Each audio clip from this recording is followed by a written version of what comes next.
Un hombre de 40 años en los Estados Unidos tiene un riesgo de morir de 0.244% durante el próximo año. Una compañía de seguros cobra $300 por año por una póliza de seguro de vida que paga un beneficio por muerte de $100,000. ¿Cuál es el valor esperado para la persona que compra el seguro? Redondea tu respuesta al dólar más cercano.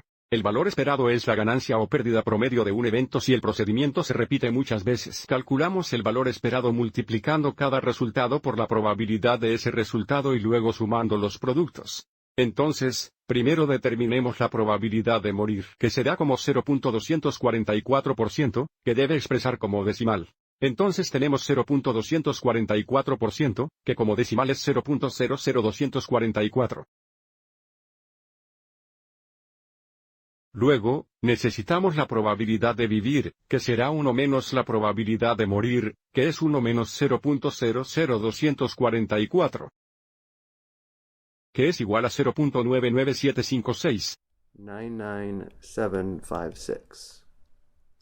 A continuación, necesitamos la ganancia o pérdida de la muerte, por lo que si el hombre muere, recibe el beneficio por muerte de $100,000 pero pagó $300 por él, y, por lo tanto, la ganancia de morir, o al menos la ganancia para la familia sería de $100,000.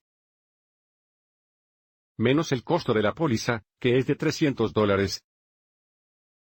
Y por lo tanto la ganancia total es de $99,700. Y luego la ganancia o pérdida de la vida es si pagan la póliza y no la usan, y por lo tanto hay una pérdida de $300, que indicamos como $300 negativos.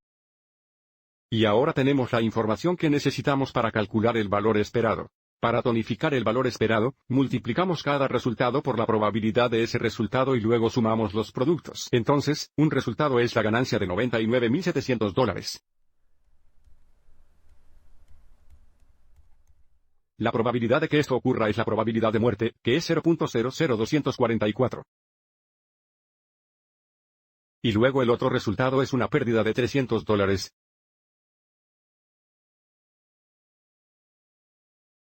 Veces la probabilidad de perder $300, que es la probabilidad de vivir, que es 0.99756.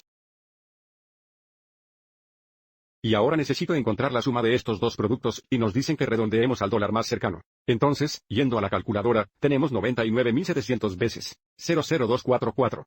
0.00244. Y luego más negativo 300. Veces 0.99756. Y Enter. El valor esperado es negativo $56. Esto indica que la pérdida promedio para todos los hombres de 40 años que compran la póliza será una pérdida de $56. Sin embargo, en el lado opuesto, esto también indica que la compañía de seguros ganará un promedio de $56 cada vez que venda esta póliza de seguro de vida a un hombre de 40 años. Espero que hayas encontrado esto útil.